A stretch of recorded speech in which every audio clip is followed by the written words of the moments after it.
Hi guys, this is going to be a little bit of a walk around and a review of a 1997 Pontiac Firebird V6 with the 3.8. It also has the 5-speed manual transmission. This particular vehicle has front disc brakes and drums in the back.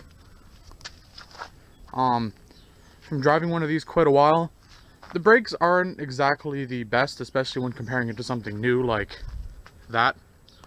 But for being an older vehicle, it isn't too bad. This particular vehicle does not have the Y87 package, which would have included full disc brakes, stiffer like sport-like suspension, and a limited slip diff. So this one has open diff, which is a little bit interesting sometimes if you want to launch it fast. Also, this vehicle has a single outlet exhaust. I don't even know if you can see that. But it sounds decent at idle, but if you rev it, it gets extremely raspy like these 3.8s are known to do. I don't think it's a bad looking vehicle. The inside, it's not exactly the most comfortable vehicle because you sit pretty low.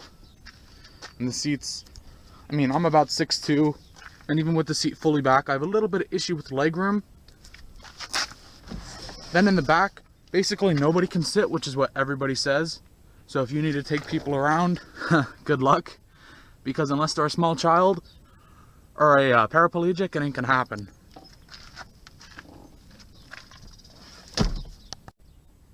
So I'm gonna go over a few of the basic issues if you do actually own one of these and you want to daily drive it.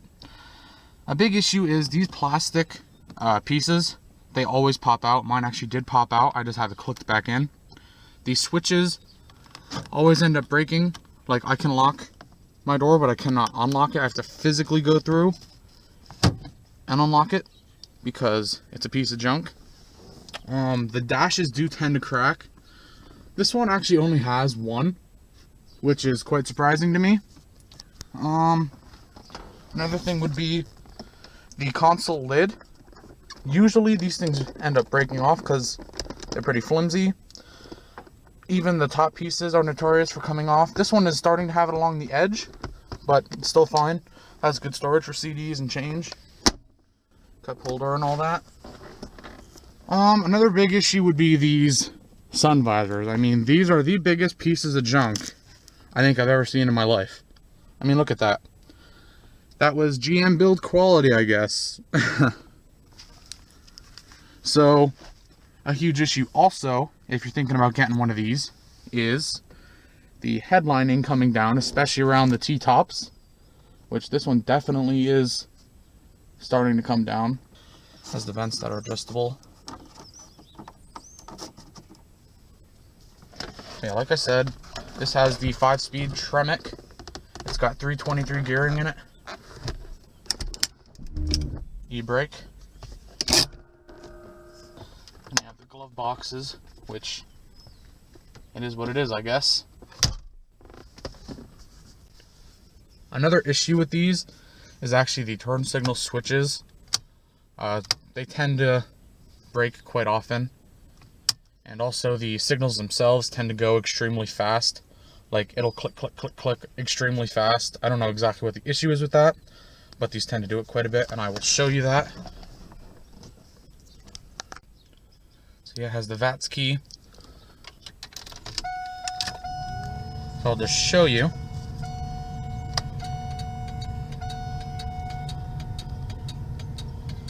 Of course, it's not going to go fast when I get it on camera. Let's see if the other side does it. Oh yeah, it did it a while. But yeah, that is a huge issue on these, so if you do consider getting one, just keep that in mind. So I'll start it up and show you what it sounds like. Like I said, it's not too bad at idle, but if you rev it up, it doesn't exactly sound the best.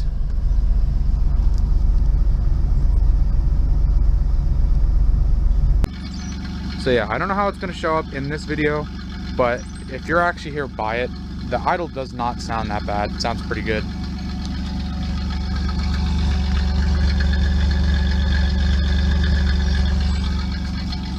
Now, these do tend to rust out quite a bit in the wheel wells, and even the frame in the back you have to check quite a bit, so I would recommend that.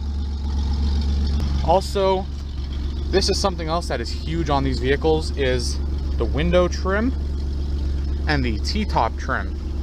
Now, as you can see, someone did try to fix it before I got it, but mine does leak. It comes down, leaks extremely bad at this little spot. I forgot I locked it because of the electrical issues, but yeah, it always tends to leak, and this is expensive stuff. I think this is like 500 bucks, because you can't buy just a single piece of this. You have to buy it for the windshield, the T-tops, the back window, and everything. So that is a huge issue. So if you know you're gonna have T-tops, I would suggest getting a car cover just in case, because you don't know if they're gonna leak. Like I said, this one definitely does. I'll go ahead and pop the hood. Hood pop is right down below. You just pull it. The latch is on the right hand side. Pull it and pull up. This is the 3.8 Series 2. Honestly, it is an amazing engine. They last a long time. They're easy to maintain. The only issue I have with them, as far as my own experiences, is changing the spark plugs on them is a huge pain because of how far up underneath it is. And like I was telling you, these engines run a long time. This engine only has around 91,000 miles on it, but the whole vehicle, the body, transmission, everything else besides the engine has 272,000 miles on it. And the engine, the original engine, had 270 on it before it blew up. So this one was put in around 2,000 miles ago. So honestly, the type of people I would see buying a vehicle like this, either, you know, the Pontiac or even the Chevy Camaro, you know, I honestly think it would be some young guy like me. I'm only 19. I only bought this about a year ago. Someone that's young, that either wants a project vehicle, which this was. I did a lot of stuff to get it running. Either that, or you're like a college kid, or you have a job but you want something that's decently fun to drive. Because I average around 16 to 18 miles a gallon driving it, you know, speed limits and all. Which honestly, it's not the best, but it isn't bad. It's decently quick for being an old V6. They had 200 horsepower new, 225 foot-pounds, and they're easy to modify. My buddy has a Camaro with the 3.8. He just put a MagnaFlow cap back on it and an intake and stuff like that, and it moves extremely well. And they're not exactly extremely expensive mods to do, and they're not difficult. But I would say, honestly, if you want something to daily drive that is semi-quick and sometimes gets looks, I would go with an F-body of this generation. The only problem I would have is if you're going to daily drive a vehicle like this, and this is the only vehicle you have, is when it snows a tiny bit, if you live in an area that does like this, or if you get a little bit of rain, ice, they are extremely bad on that kind of stuff. I mean, you have to baby them a lot because they love to slide around. I don't get any traction. You have to put stuff in the back. But besides that, I would say as a daily driving fun vehicle, this would be a great choice.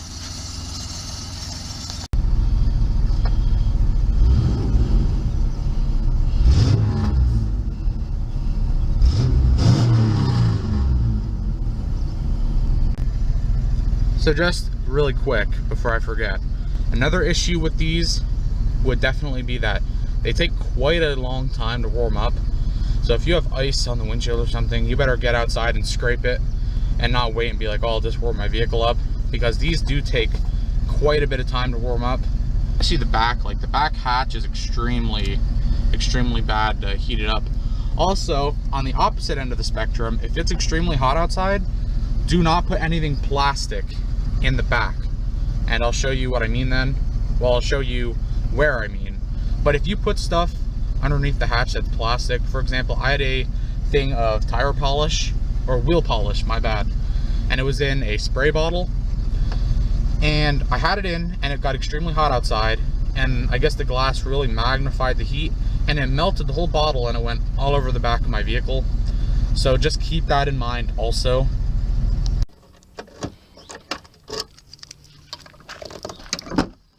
Now these hatches do tend to leak also, just letting you know. They don't have a whole lot of storage. That's one of the downfalls. But if you're daily driving this and you're a student or you're single or maybe you have somebody, it's not that bad. I mean, you have enough space. But behind this, you undo these little thumb screws. You should have some kind of a coin to do it. Underneath that, you would have a donut, a jack, although I have my jack out. But then I have these T-top holders. You just put the T-top straight in. Okay, so quickly I will show you a tutorial on the T-tops. Now, when you get one of these cars, it should come with two keys. Obviously, the ignition key, the VATS key, and the second key. This opens the door locks, the hatch, and the T-tops. So by your T-tops, it'll have this little thing, and that's locked in place. Now what you do is, you just put the key in. In this case, it's a little annoying. Put the key in. Now the locked position means that if somebody was to pull this up, that the T-top would not come out because that's still locked in. So you unlock it. And yes, this is how annoying it can be sometimes.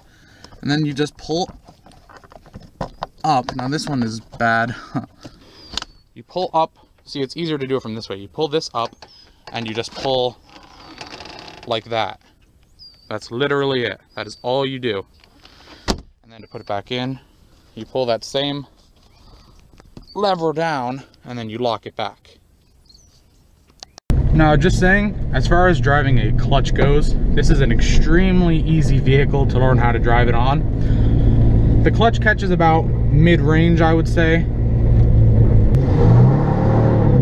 Now this one, I do have a little bit of body roll on it, and I think that's mainly because I do not have the Y87 package, which, like I said, it gives you the stiffened suspension, disc brakes all the way around, and the limited slip diff.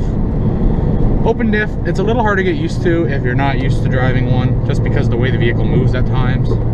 And the seats in this vehicle, they don't have basically any real side bolstering to them. I mean, they have a tiny bit, and they aren't necessarily the most comfortable, but they get the job done. They're not terrible. Now the blind spots in this, you do have a little bit of a blind spot with the B pillar right behind you, so that's just a tiny thing. But the front glass, you have great visibility. The back hatch glass, you have great visibility.